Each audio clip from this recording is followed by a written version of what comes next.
Je to nejrozpoznatelnější uniforma na světě. Červený sametový kabát, černý kožený pásek, bílý vous. Pro miliardy dětí je to dokonalý symbol bezpečí. Je to jediný cizinec, kterého necháváme vstoupit do našich domovů, zatímco spíme. Jediný podivný muž, na jehož klín si s úsměvem posazujeme děti. Tato důvěra je naprostá. A právě proto je tak nebezpečná. Co se stane, když ten oblek oblékne někdo, kdo nepřichází rozdávat dárky, ale vyřizovat účty? Co se stane, když dokonalý převlek umožní monstru dojít až k vašim dveřím? Vítejte u vánočního speciálu Pod povrchem. Dnes večer zhasínáme světýlka a sestupujeme do temné historie Vánoc. Odhalíme příběh Santy, kterého v Texasu zlinčoval dav. Ukážeme si historickou pravdu, že skutečný svatý Mikuláš byl muž, který rozdával rány. A vrátíme se na Štědrý večer roku 2008, kdy jedno zaklepání na dveře v Kalifornii proměnilo rodinné setkání v peklo. Udělejte si pohodlí, ale možná zamkněte komín. Jdeme pod povrch. Svatý, který se prál. Abychom pochopili sílu postavy Santy, musíme se vrátit ke zdroji. Skutečný svatý Mikuláš z Myry, žijící ve 4. století na území dnešního Turecka, nebyl žádný usměvavý dědeček. Byl to biskup v brutální době. A existuje jeden příběh, který se v nedělních školách příliš nevypráví. Rok 325. Koncil v Niceji. Napětí je cítit ve vzduchu. Biskupové z celé říše diskutují o podstatě Ježíše Krista. Kněz jménem Arius začne mluvit. Mikuláš poslouchá. A pak vstane, přejde sál a udeří Ária přímo do obličeje. Ano, muž, který inspiroval Santu Klause, napadl kněze během církevního koncilu. Byl zbaven hodnosti, uvržen do vězení. Legenda říká, že byl božsky omilostněn, ale fakt zůstává. Symbol míru vzešel z muže, který věřil, že násilí je někdy nutné. A jiní později využili jeho obraz k mnohem temnějším účelům. Texas. 23. prosince 1927. Městečko Cisco žije vánoční atmosférou. Hlavní ulicí kráčí Santa Claus. Děti k němu běží, usmívá se, rozdává sladkosti. Jenže tento Santa se ve skutečnosti jmenuje Marshall Radcliffe a používá dokonalou psychologickou zbraň.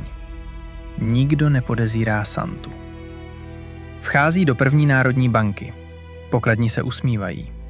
Dokud Santa nevytáhne pistoli ráže 45.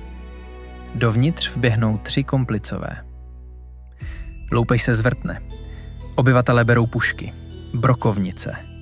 Město reaguje. Vypukne přestřelka jak z divokého západu. Santa střílí na civilisty. Civilisté stříví na Santu. Radcliffe použije 2 malé dívky jako živé štíty. Ale udělají jednu chybu. Zapomenou natankovat. Radcliffe je dopaden. A obyvatelé Cisco zuří. Vtrhnou do vězení. Vytáhnou Santu ven a oběsí ho na telefonním sloupu. Je to jediný známý případ v dějinách USA, kdy dav popravil Santu Klause. Když nacisté přepsali Santu. Viděli jsme, že Santa může loupit banky, ale co se stane, když se ho pokusí ukrást celý režim? Ve 30. a 40. letech čelilo nacistické Německo problému.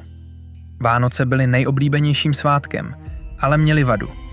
Byly křesťanské a soustředili se na Ježíše, který byl Žid. To nevyhovovalo ideologii Třetí říše. Režim Vánoce nezakázal, přepsal je. Vznikl Julfest, pohanská oslava slunovratu a germánské čistoty. Svatý Mikuláš musel pryč. Nahradil ho Ódin, pohanský bůh pojmenovaný jako muž slunovratu. Místo dárků nesl symboly krve a síly, stromky se svastikou, písně o rase. Důkaz, že i ty nejnevinnější tradice lze zneužít. Stín John Bennett Ramsey, Boulder, Colorado, rok 1996. 6letá John Bennett Ramsey je nalezena mrtvá ve sklepě vlastního domu. Případ se stává nejznámější nevyřešenou vraždou v americké historii. Ve stínu vyšetřování zůstává jedna postava. Muž přezdívaný Santa Bill. Bill McReynolds byl vysloužilý profesor žurnalistiky, ale hlavně byl posedlý rolí Santy. Nehrál ho, žil ho. Jen pár dní před vraždou byl najat, aby vystoupil jako Santa na vánočním večírku rodiny Ramseyových. Dal John Bennett přáníčko. Uvnitř stálo: po Vánocích dostaneš zvláštní dárek. John Bennett byla zavražděna 26. prosince, den po Vánocích. Bill McReynolds se stal podezřelým. Byl vyslýchán, prověřován. Měl alibi. A později byl vyloučen na základě DNA. Formálně nevinný. Jenže okolnosti zůstaly. A až do své smrti uchovával malou lahvičku s třpitkami, které mu John Bennett dala. Nebyl vrahem. Ale tato kapitola ukazuje, že i bez zločinu může maska Santy skrývat něco hluboce znepokojivého. Masakr v Kovině. To, co se stalo v Texasu, byl chaos. To, co se stalo v Kalifornii, bylo naplánované. Bruce Pardo, letecký inženýr. Tichý, inteligentní, rozvedený. Zahořklý, zničený. Rozhodl se zrušit Vánoce. Navždy. Prosince 2008. Kovina, Kalifornie. Štědrovečerní večírek. 25 lidí. Hudba, smích. V 23:30 ozve se zaklepání. 8letá dívka otevře dveře. Vidí Santu. Usměje se a řekne: to je Santa. Bruce Pardo vytáhne z dárku pistoli a střelí ji do obličeje. Přežije. Ale peklo teprve začíná. Zavraždí 9 lidí. Pak použije po domácku vyrobený plamenomet. Dům se změní v ohnivé peklo. Pod kostýmem Santy měl připevněno $17,000, letenku do Kanady. To nebylo šílenství, to byl plán. Výbuch roztaví kostým na jeho těle. Doplazí se ke svému autu a zamíří směrem k domu svého bratra, kde o několik hodin později spáchá sebeznežití. Toto je nejtemnější Santa příběh v historii. Po tolika příbězích o zneužití symbolů, o násilí a o strachu je potřeba se na chvíli zastavit, protože historie není jen o temnotě. Někdy se světlo narodí z obyčejného omylu. Píše se rok 1955. Americký obchodní dům Sears vydává vánoční inzerát. Na stránce stojí jednoduchá věta: zavolejte mi na mé soukromé číslo, Santa Claus. Jenže někdo udělal chybu. Jedno jediné číslo bylo vytištěno špatně.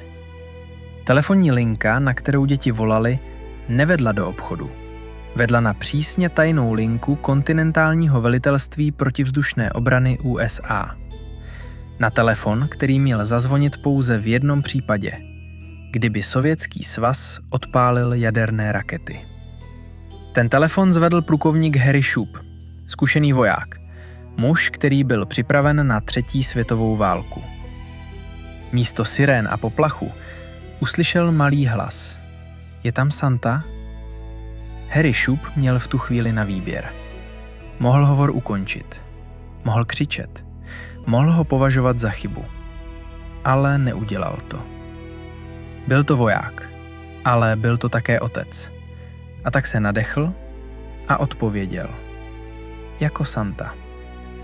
Děti volali dál a Shoup udělal něco nečekaného. Nařídil svým operátorům, aby se podívali na radar. Zkontrolujte, jestli se k nám neblíží saně ze severu. To, co začalo jako omyl, se změnilo v tradici. Každý rok od té doby Norad sleduje cestu Santa Clause kolem světa. Tyto příběhy nás učí jednu věc. Symboly jsou prázdné, dokud jim nedáme význam. Kostým Santy může skrývat hrdinu nebo monstrum. Magie nebyla nikdy v obleku. Vždy byla v člověku uvnitř.